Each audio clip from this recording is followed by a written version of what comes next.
Okay, so we're moving on to phase 3, which is connecting up the pipes. Okay, so what this is right here, that's the filter, another filter. See if I can get it open for you.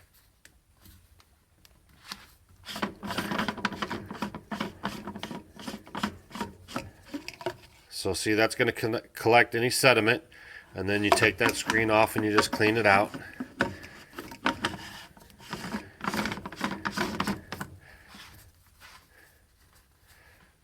Okay, so what'll happen is off of this 2-inch adapter here, it'll go out down into the ground where I already have ditched out the ground, and then the pipe will start to run. So let me get this going and I'll get back to you guys in a second. Okay, so I got the pipe connected here. Make sure that you're using glue, primer and glue on all your fittings.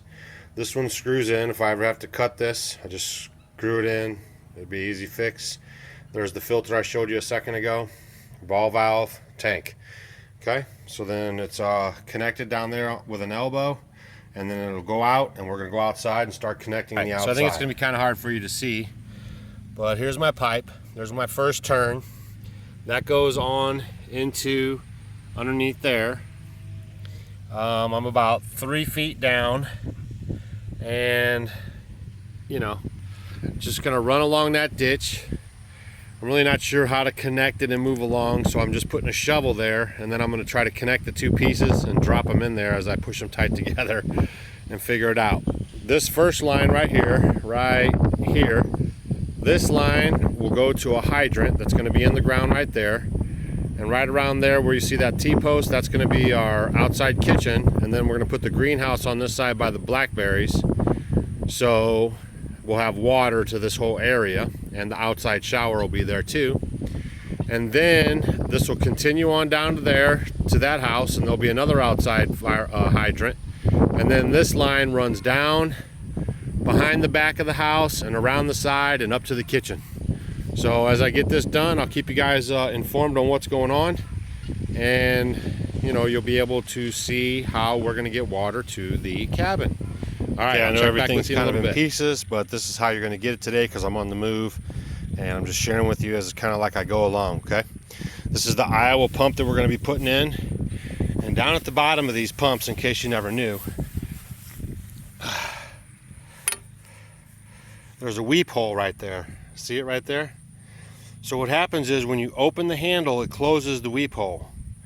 When you close the handle, it opens the weep hole and allows all the water that's in this tube to drain out so it doesn't freeze and bust. Okay? And then what I've done is just use some simple PVC fittings, a nipple, and a whatever you want to call them, where they adjust up in size. And then this part right here is going to get glued into my elbow. My elbow will get attached onto here, right there. Go down in this hole. See if you guys can see. It's going to go down in this hole, and then what'll happen is I'll fill this hole with gravel. So every time that thing weeps out, the gravel will kind of, break it up, the water, and then I'm going to put dirt in here as well. But then what it'll do is just allow the water to hit the rocks and then break all apart and then seep into the soil. Okay, so next time this comes on, we should have a hydrant in. And what you need to do too when you put in a hydrant, a lot of people, they'll run a T-post right next to it and then put some baling wire on the T-post, and that'll help hold the hydrant up. Okay, so we'll be back with you guys. All right, guys, real quick. This is the hydrant. I wrote the T-post is right there. It's basically just to help it from wobbling back and forth. They say if you have that connected in the ground, you don't want a lot of movement. It could crack the PVC. So you put a T-post into it, you secure the water line to the T-post, and it makes it more sturdy so it's not moving around. And then I went a step further, and I put a concrete pad down here and behind it, and that holds it in too, okay? And then that way, Stacy's got a spot she can just put her bucket on, okay? And then this is just gravity fed.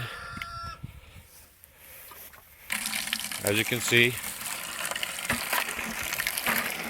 comes out real nice. Gravity fed, no pumps, no solar. And I don't know, in case you didn't know it, these have like a bucket hanger on them. And then you just open it up. You can see it flowing out of there, it's no joke. So that's the hydrant. So you got a view of how that works. Like I said, I put concrete around the bottom. Keeps it real sturdy so it doesn't shake or move around. And we should get years of enjoyment out of that. Now over there, I still have one more hydrant to put in on the other side of that fence. I'll get to that after a while. But I just wanted to show you guys how the water came out of this hydrant. And you know that gravity fed systems do work with proper planning. Okay, so we've had the water line charged overnight. You can't really see this, but I'm just walking along the pipe at all my connections, and I'm making sure that there is no leaks at any of my connections. So here's a connection. Obviously there's no leak. There'd be mud around there somewhere, and it's been charged all night. So I'm going to check all these. Then I'm going to put rock around that hydrant at the base, and on the other side of the house, I'll show you that in a minute. And then I'll start filling in this dirt because they say there's rain coming today. And by the end of today, I should have the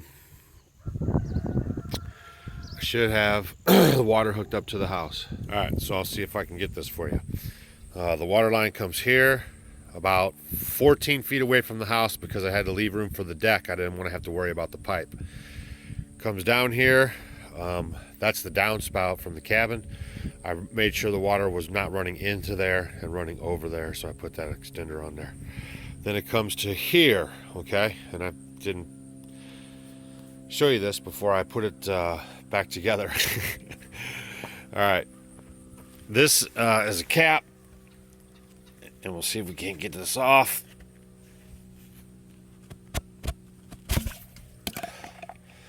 All right, inside of here,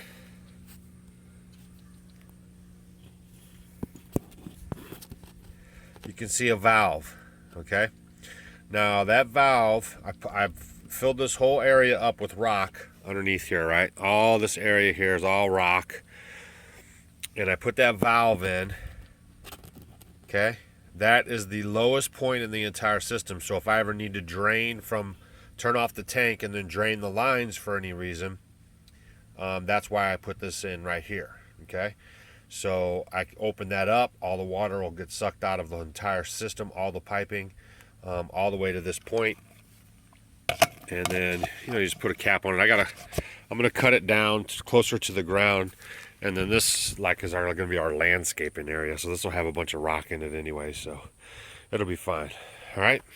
So now you know I got several shutoffs and that drain in the system. Okay. Now this is the crawl space, and I just wanted to show you guys how this comes in. Okay. This is our out pipe. That's the water that goes out to our gray. That's our gray water.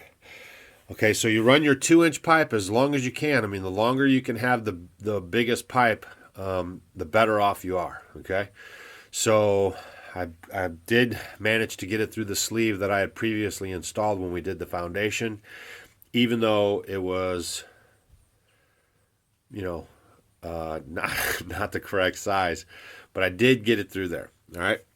So then the 2-inch comes up. I put a ball valve in right there, and a like a quick disconnect. What do they call them? A union. Okay. And then this is a 1 micron filter with carbon. That's a 1 micron filter by itself.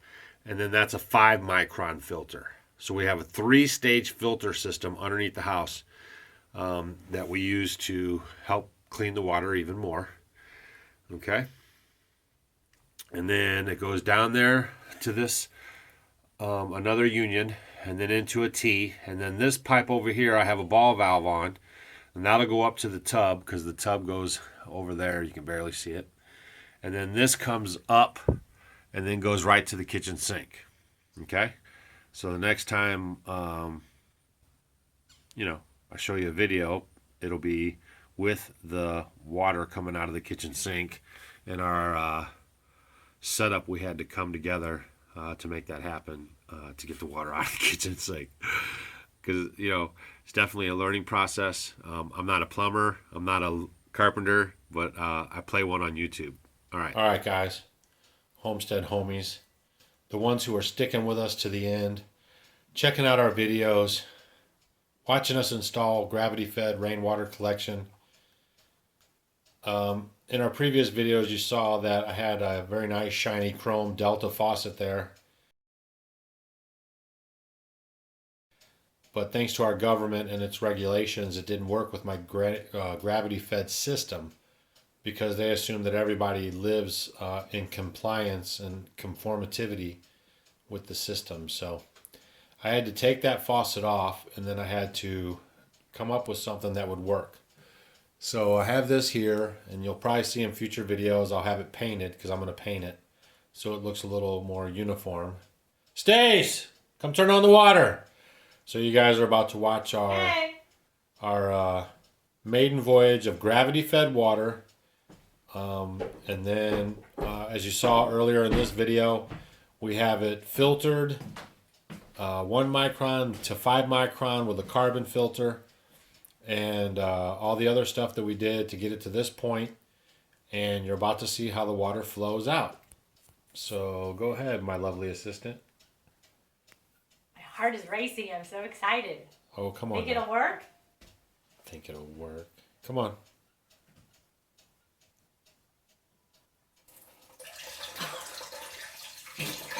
There you go. Oh my gosh, we have water. And it's flowing out very decent. Yeah, that other faucet, it was like trickling out. Wow, you are awesome. All right.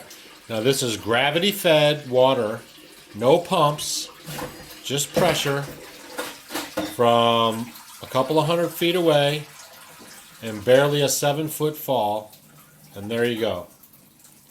So we got one more video to go. I'm going to show you how I'm going to encapsulate the room where the tanks are and keep it from freezing in the winter. But now you can see that it is possible, if you plan correctly, to utilize a rainwater catchment system, and just with gravity. I see a lot of people put in rain catchment systems and then they have to put solar panels in and pump the water. But as you can see, it's working just fine, all on its own. Man, look at that. All right, Homestead homies, we want to thank you guys for sticking with us. We got more videos coming out.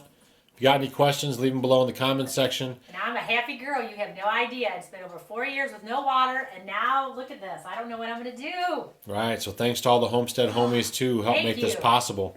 Because this was made possible from viewers like you who, we're showing you the fruits of that. And we really, really, really appreciate it. Do you appreciate it? Oh, you have no idea. Really appreciate it. So we got more videos coming out. I'm going to show you how I'm going to close the room in, heat it up. And we got some other stuff coming up. So we're just getting ready to roll into winter. So just keep sticking with us. Hopefully we're teaching you guys some stuff. That's one of the main reasons why we're here. And again, we appreciate all the Homestead homies. And if you got any questions, leave them in the comment section below. Yay! So this is Off Grid with Doug and Stacy. I'm Doug. And I'm Stacy. See you next time. See you next time. Bye. All right, guys. So here's my finished product. My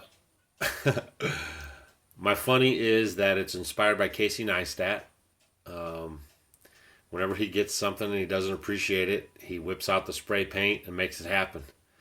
So it's exactly what I did. I got some flat black stuff that adheres to plastic, and I think it looks awesome. So that's the finished product. Again, we're going to turn on the spigot.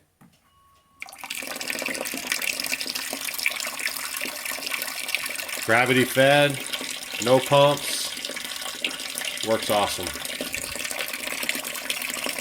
Hope you guys like the finished product as much as I do. I really think that adds a great look, and it goes very well with the cabin.